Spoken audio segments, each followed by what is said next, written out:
Iya, banyak hal sebenarnya yang pengen gua gali nih Bang dari lu. Jadi kan bukan sering nih kita denger ya. Kalau lu ini kan dari kampung, Oke. dari kampung. Terus kemudian banyak hal yang memang diceritakan Bapak bertani, kemudian diremehkan ketika masuk perguruan tinggi. Tapi sebenarnya ada hal yang paling berkesan bagi gua adalah dan yang paling menjadi rahasia bagi gua adalah langkah dan cara seperti apa, mindset seperti apa yang lu punya sehingga lu bisa tumbuh begitu. Oke. Karena kalau kita melihat sedih dan itu, ya bolehlah diceritakan dari awal dulu mindset itu bisa tumbuh dari diri seorang Saifullah gitu. Oke.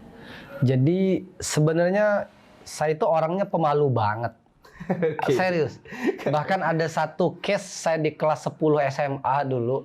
Karena paling grogi, paling takut kalau disuruh maju berbahasa Inggris gitu kan.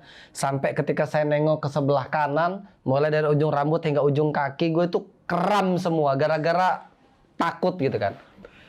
Terus saya juga nggak tahu di titik mana sebenarnya saya itu melompat di dalam keadaan tiba-tiba jadi pede, jadi berani. Tapi kalau bisa saya ingat-ingat, sebenarnya saya mulai aktif bersosialisasi dan ngikut organisasi sebenarnya. Jadi SMA itu saya full ngikut sosialisasi apapun, ngikut organisasi yang ada di sekolah itu. Di poin awal saya itu terpancing adrenalin untuk beraninya sebenarnya itu di situ. Saya tuh beraninya mulai dari situ. Nah, mulai ngikut ada webinar, kemudian ada seminar offline, kemudian ada mulai itu saya ngikut beberapa acara-acara begitu sehingga yang saya rasa mulai berubah. Di situ saya mulai meyakini bahwa ternyata merubah hidup itu sesederhana merubah kata-kata gitu. Oke. Jadi kalau gue bilang gue bisa nggak ya, itu pertanyaan yang membuat diri kita itu ke doktrin dengan stigma itu kan. Gue bisa nggak ya, gue bisa nggak ya. Itu membuat drop. Semakin kita bertanya begitu tuh membuat diri kita semakin drop sebenarnya. Nggak tahu deh, coba deh lu ada sesuatu yang mau lu jalanin, tiba-tiba lu tanya dengan diri lu sendiri, gue bisa nggak ya? Gue bisa nggak ya? Itu membuat lu ngedrop. Kalau gue ngebuat diri gue ngedrop. Terus gue switch statementnya gue jadi gimana caranya supaya gue bisa ya? Jadi kalau tadinya itu gue bisa nggak ya? Sekarang gue ubah. Gimana ya caranya supaya gue bisa? Nah ternyata motivasi gue itu menumbuh dengan sangat besar ketika gue berpikir gimana ya caranya gue bisa. Kira-kira gitu sih sebenarnya kalau spontanitas yang boleh gue ceritain. Sepakat sih sebenarnya karena ketika gue sedang menghadapi sesuatu nih ya. Jadi ketika bisa nggak sebenarnya gue ini ya, gue lebih ke terlalu banyak pertimbangan kan sebenarnya. Yes. Terlalu banyak pertimbangan, alhasil porsi otak itu bukan fokus ke tujuan, Betul. akan fokus ke masalah yang tambah banyak. Bener. Dan gue meyakininya gini sebenarnya. Ada perbedaan antara orang-orang yang sukses. Ini gue lihat sekitar 9 tahun yang lalu ya. Sekitar gue SMA lah. 2012. Gue melihat ada perbedaan yang timpang antara orang yang biasa aja dengan orang yang sukses. Nah, kalau teman-teman gue melihatnya, enak banget tuh orang sukses. Gitu, pola potret di kepala mereka. Kalau gue motretnya beda. Ini kok orangnya biasa aja. Ini tapi kok orangnya sukses banget ya. Yang gue tanyakan ke dalam kepala gue, apa yang dia lakukan dulu sehingga dia bisa menjadi kaya. Jadi gue tarik ke belakang, sehingga gue pelajari hal-hal yang dulu dia lakukan sehingga dia sampai di situ. Karena sih saya yakin Saiful hari ini itu karena aktivitas, karena kebiasaan, karena produknya di masa lalu. Dan gue masa depan itu karena hasil gue hari ini. Maka gue hari ini lebih baik sedikit teman, lebih baik sedikit bermain, lebih baik sedikit melakukan sesuatu yang nggak ada manfaatnya dibandingkan gue mengurangi porsi gue untuk belajar banyak hal, men-challenge diri gue banyak hal. Karena itu menurut gue sangat penting untuk di 5-10 tahun ke depan bagi diri gue sih gitu. Benar, karena kalau kita juga melihat, kan ada banyak buku ya, contohnya ini nih. Jadi anak kampung paling fenomenal gitu. Nah, ini kalau kita bahas tarik mundur nih ya, kalau kita mau tarik mundur, seorang Syaifullah yang lu katain bahwa semua orang apa yang dilakukan dulu gitu. Dan gue melihat sebenarnya ada sebuah hampir melawan kemustahilan ketika gue denger cerita lu yang SMP, MTS sempat merantau ke kota, yang nggak kuat dan nggak udah pulang kampung akhirnya. Anak SMP nih ya, Bang, anak SMP yang kalau dia nganggur setahun ya hancur mentalnya gitu. Betul. Dan itu terjadi di elu kan? Ya, gua banget. Gua kalau nginget kisah itu, gua kasihan sama orang tua gua sebenarnya karena biaya gue. Jadi gini ceritanya, dulu kan saya SD di kampung. Yes. Jadi ya you know lah, kampung gua itu betul-betul nggak worth it kalau kata orang tua gua dulu ya. Karena lingkungannya nggak pas. Sementara orang gua udah punya prinsip bahwa lingkungan anak itu sangat mempengaruhi di masa depannya gitu kan. Sehingga gua lulus SD, orang tua gua itu punya semangat untuk memberikan pendidikan yang terbaik ke gua gitu, ke adik-adik gua gitu. Sehingga gue yang dari kampung lulus SD langsung masuk salah satu SMP atau MTS kala itu. Masuk MTS favorit di kota, pada saat itu di kota Bandar Lampung. Masuk MTS favorit, kemudian ada pondok pesantrennya juga di situ dan gue di situ. Semua yang bisa orang tua gue lakuin dilakuin. Tapi ya itulah, gua mengakui kesalahan gua hingga akhirnya gua nggak betah di sana. Banyak cerita lah yang nggak perlu gua ceritain di sini sehingga akhirnya gua break. Dan 3 bulan gua mondok itu hasil 1 tahun di dalam ayah bekerja. Jadi dulu ada satu kebun, ada satu lada pada saat itu. Jadi panen pas kebetulan gua ke pondok itu, ke kota itu panen gitu kan. Dan tahukah hasil kebun itu selama 1 tahun itu habis dalam waktu 3 bulan dan gua habisin tanpa ada cerita. Kalau itu bisa gua tarik mundur, gua nggak mau itu terjadi karena di situ gua betul-betul melihat orang tua gua menangis, nyokap gua menangis, bahkan bibi gua repotin habis-habisan, paman gua, sepupu gua repotin habis-habisan gara-gara. Ya lu bayangin aja, pagi ini gua minta ke pondok gitu kan, siang gua udah nangis lah, minta jemput lagi dan lain sebagainya. Sehingga akhirnya ya mungkin itu juga membuat orang tua gua trauma ya, untuk coba membuat gua punya pendidikan yang tinggi. Sementara ya gua sadar betul nyokap gua cuman sampai lulus sampai kelas 5 SD gitu kan. Kemudian bokap gua lulus SD tapi ijazahnya aja sampai sekarang gua nggak pernah tahu, kayak entah ditebus entah enggak gitu. Karena memang keadaan ekonomi pada kala itu sampai di masanya saya itu sangat amat biasa aja gitu loh, menurut saya gitu loh, dibandingkan teman-teman yang udah cukup luar biasa lah. Kira-kira gitu Mas Yobi. Kan sebenarnya bayangan kita tentang kampung kan banyak ya. Kalau sedikit gambaran tentang kampungnya Bang Saiful ini sekarang nih. Jadi kan bisa kita gambarkan kampung itu maju atau enggak bisa jadi sinyal kemajuan daerahnya.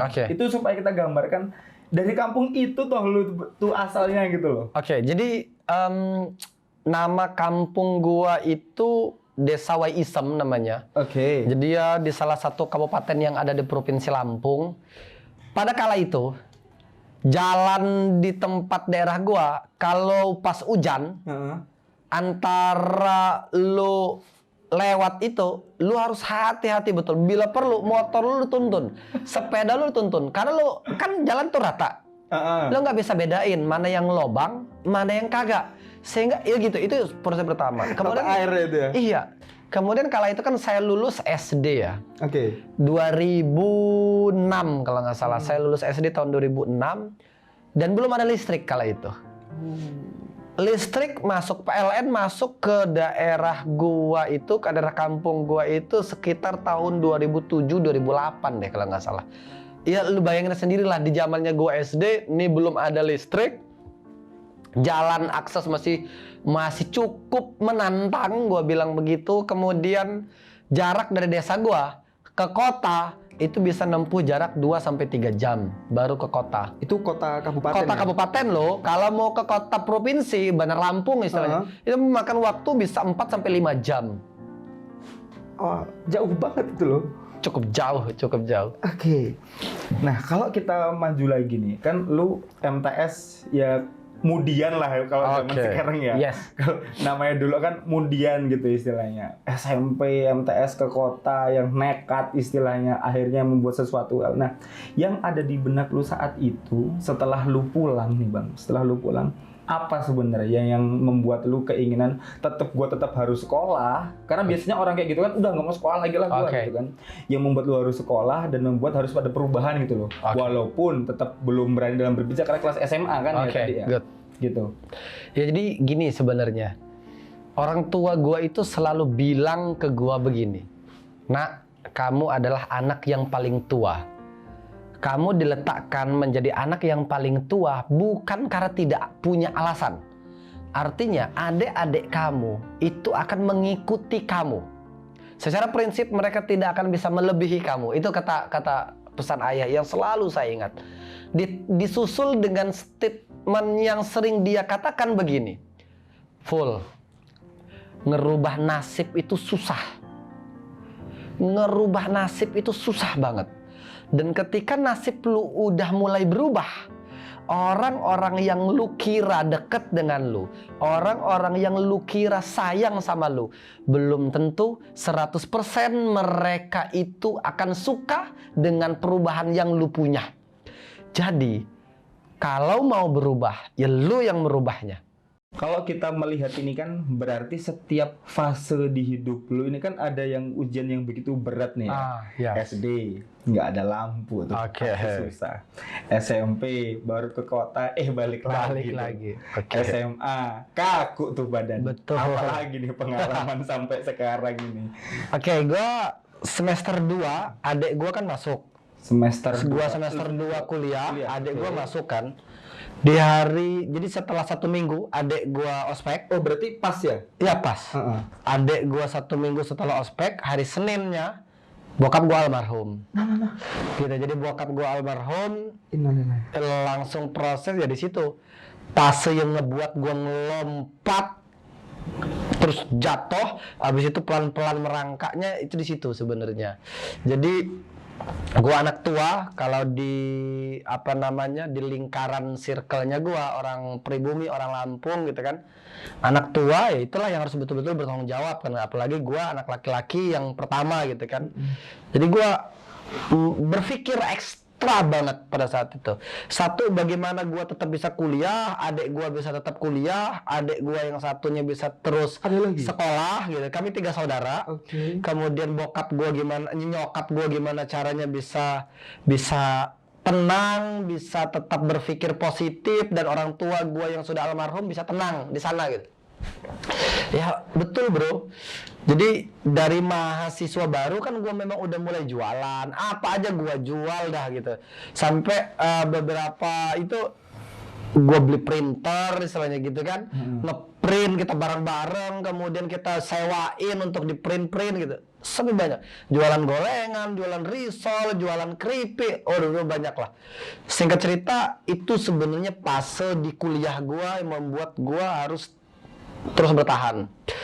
Dan ya gue bersyukur banget karena sampai dengan sekarang, mulai dari mahasiswa baru sampai dengan sekarang, ada lebih dari 43 usaha yang pernah gue jalanin. Dan sekarang gue bersyukur banget ada sekitar 6 bisnis yang masih grow meskipun pandemi. Dan di step yang ini saya bersyukur banget atas nama pribadi, atas nama keluarga. Saya bersyukur banget kepada Allah Subhanahu wa Ta'ala atas pencapaian-pencapaian yang gua dapat hari ini sih, gitu. Kalau bercerita tentang fase gua panjang banget, mungkin 1 bulan lu bareng gua nggak selesai kita bicara betul. Tentang itu. Karena ketika gua melihat ini ada hal baru yang baru lu omongin. ketika dulu ada sesuatu yang nggak lu omongin, ada hal baru yang diomongin Oke. di sini gitu. Nah, Oke.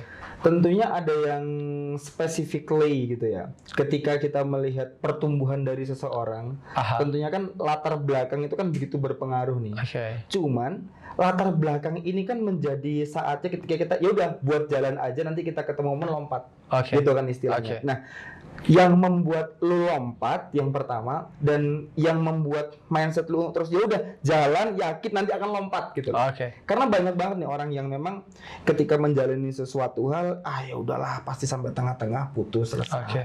Sampai tengah-tengah melihat sesuatu yang lain pindah, nggak konsis, lepas, selesai. Adapun orang yang baru baca buku nih, nggak selesai, nggak diledan gitu, baru selesai, berhenti, selesai. Oke. Gitu. Oke. Menurut gue gini, bro. Orang-orang sukses itu yang gue lihat, yang gue tonton, gue ajak diskusi, gue baca buku-buku mereka, yang gue pahamin, mereka bisa sukses bukan karena kebiasaan yang terlalu eksponensial. Oke. Tapi mereka sukses itu dikarenakan kebiasaan-kebiasaan yang mungkin sebagian orang beranggapan itu biasa. Tapi mereka konsisten melakukannya. Nah, jadi mereka konsisten, lalu di perjalanan konsisten itu mereka menemukan momen. Konsistensi dan ada momen itu yang membuat mereka melayang. Apalagi kita sekarang kan di daerah digital sekarang loh. Betul. Gue berpikir gini, kalau zamannya Khairul Tanjung, zamannya Abu Rizal Bakri gitu kan, zamannya Sandiaga Uno gitu. Mungkin ini asumsi gue ya, mungkin mereka itu harus kaya raya dulu, harus sukses dulu baru terkenal. Sekarang dibalik fasenya dengan adanya digital, lu terkenal dulu, lu banyak yang mengenal dulu, maka lu kelola itu semua, maka lu bisa jadi cepat sukses. Ketika lu bisa memanfaatkan momentum, ketika lu terbang, lu lakukan itu, lu kelola itu dengan baik, lu bisa mendapatkan sesuatu yang itu lebih cepat dibandingkan zaman orang tua kita dulu untuk mendapatkan kesuksesan. Gitu bro. Jadi ngapain kita berpikir sesuatu yang terlalu eksponensial? Betul. Untuk menjadikan satu kebiasaan kita, tapi mulailah sesuatu yang mungkin bagi sebagian orang itu B aja, tapi bagi kita super, harus luar biasa. Karena ada satu kutipan dari Bruce Lee, keren banget. Saya nggak pernah takut dengan mereka yang belajar 1000 jurus. Karena saya akan paling takut, karena saya akan lebih takut dengan mereka yang belajar 1 jurus, tapi diulangi 1000 kali. Dan mereka lah orang-orang yang konsisten. Gitu. Bahas orang-orang yang konsisten. Kan ketika di circle pertemanan, circle lingkungan dan lain-lain, orang-orang yang konsisten cenderung melakukan hal itu aja cenderung ada banyak perbedaan dan jauh perbedaan dengan orang yang lain. Oke. Saya percaya itu gitu kan. Yes. Jadi justru orang-orang sukses itu memang dia ada hal yang berbeda dari orang lain. Nah, ketika menanggapi ini, bagaimana nih ketika lu bertemu dengan teman lama yang pada umumnya, yang lu dulu bukan pada umumnya gitulah istilahnya. Menarik. Jadi ya sebatas ini saya nggak suka membanding-bandingkan ya, tetapi sebatas ini gue melihat keadaan mereka dan gue ukur dengan keadaan gue sekarang. Satu hal yang harus gue ucap adalah alhamdulillah, gue bersyukur kepada Allah Subhanahu wa Ta'ala atas apa yang gue dapat, atas nikmat-nikmat yang Allah berikan ke gue. So itu semua titipan tentunya. Maka banyak banget teman-teman gue di luar sana bicara tentang how create sukses gitu. Bagaimana menciptakan kesuksesan, bagaimana cara untuk sukses. Mereka terlalu gampang bicara how. Sementara di dalam fase perjalanan saya memahami sukses itu bukan tentang how. Yang paling pertama, menurut saya sukses itu tentang why. Lu mau sukses, oke, good. Sukses itu terlalu umum. Kita kerucutin. Gua pengen dapat 100 juta. Oke. Pertanyaan orang di luar sana, gimana caranya supaya gua dapat 100 juta? Tapi menurut gua enggak. Menurut gue pertanyaan yang harus dijawab pertama untuk menciptakan konsistensi yang panjang, kalau gue udah dapat duit 100 juta, gue mau ngapain? Kenapa gue harus dapat duit 100 juta? Karena banyak orang yang sudah dapat 100 juta tapi merasa belum mencapai tujuannya loh. Banyak orang yang sudah mendapatkan yang dulu dia ucap tiba-tiba terjadi, dia tidak mendapatkan feeling good, dia tidak mendapatkan happy yang luar biasa gitu. Kenapa? Karena itu bukan menjadi satu reason di dalam dirinya. Jadi kalau ada apa-apa, gue selalu berkata, why me? Gitu. Kenapa harus saya? Gitu. Jadi kenapa harus gue dapat segitu? Gitu. Gue pengen dapat duit 100 juta misalkan. Kenapa gue harus dapat duit 100 juta? Kalau kenapa ini nggak bisa dijawab dengan clear, nah lu dapat duit 100 juta, lu bakal terus kurang. Lu dapat duit 100 juta, lu nggak bakal happy. Karena itu saya selalu katakan kepada diri gua, Saiful, kebahagiaan itu bukan tujuan, tapi kebahagiaan itu adalah teman perjalanan dan teman untuk menuju kesuksesan. Jadi lakukan dengan bahagia, nikmati dengan bahagia, dan sampailah di titik dengan bahagia. Gitu kira-kira, bro. Oke. Gue pengen dari seberang nih sekarang. Aha, boleh. Karena kalau kita lagi membahas tentang apa nih yang paling penting, apa nih yang bisa membangun gitu kan, itu sepertinya menjadi sesuatu yang memang kita semua pengen tahu. Tapi ini kalau menurut saya dan pertanyaan yang pengen saya katakan adalah apa kira-kira yang bisa menghancurkan seorang Saiful? God, yang bisa menghancurkan seorang Saiful itu banyak. Satu, diantaranya sombong. Saya selalu katakan kepada semua orang-orang yang kenal saya, tolong lihat saya, perhatiin saya. Kalau sudah ada hal yang kira-kira berubah, tanda kutip, ke arah yang buruk, tegurin saya, ingetin saya. Karena saya pengen menjadi orang yang apa adanya, saya pengen jadi orang yang biasa aja gitu. Jadi gini, dompet harus tebal, tapi sikap dan sifat harus sederhana. Jadi yang sederhana itu bukan isi kantong, tapi saya berharap yang sederhana itu sifat. Nah jadi satu itu, saya selalu belajar supaya gimana caranya biar bisa tetap rendah hati ya. Rendah hati dengan rendah diri beda loh ya. Rendah hati saya pengennya. Yang kedua adalah ketika saya sudah terlalu berada di zona nyaman. Gue lupa di bulan berapa, beberapa tahun yang lalu, gue itu merasa apa-apa udah punya. Apa-apa udah punya itu dalam konteks rumah udah punya, kendaraan udah punya, anak, istri udah ada, bisnis udah jalan. Gue pikir apa lagi nih ya? Gitu. Sampai di satu titik, 1 bulan, 2 bulan, gue berada dalam zona nyaman. Itu membuat gue bukannya turun gunung, tapi terjun payung. Drastis banget. Sehingga akhirnya oke. Nah, dan ini menjadi satu prinsip gue juga. Syarat seseorang bisa sukses, syarat seseorang bisa menggapai yang dia ingin ketika dia lapar dan ketika dia bisa mengelola amarah. Jadi amarah itu positif loh, kalau kita maknai dengan positif. Jadi ada juga orang yang memaknai negatif karena dia memaknai marah itu dengan negatif. Gitu bro. Satu hal yang menarik, yang terakhir yang lu pernah bilang yang ini justru menyentuh gua banget nih ya, yang menyentuh gua banget. Jadi pertanyaannya pernyataan lu adalah tentang ya udah coba tanyain dengan orang-orang terdekat lu berubah atau enggak. Ketika lu berubah, disitulah lu bagus. Nah itu berarti ketika ada orang, kok lu berubah banget, berarti itu tanda bagus. Nah, itu satu hal. Yang kedua, jika kita bandingkan dengan zona nyaman gitu, zona nyaman justru kan memang banyak banget nih yang ketika zona nyaman emang ini benar menghancurkan. Tapi sebenarnya korelasi antara zona nyaman dan kemudian lebih baik kita memilih mana itu? Apakah kita lebih memilih zona nyaman, kita nyaman semuanya, apa kita lebih memilih dengan perubahan itu tadi? Karena ini kan agak berlawanan nih. Berubah yang bagus dan udah lo berubah aja lah kata kawan-kawan. Jadi gini, makanya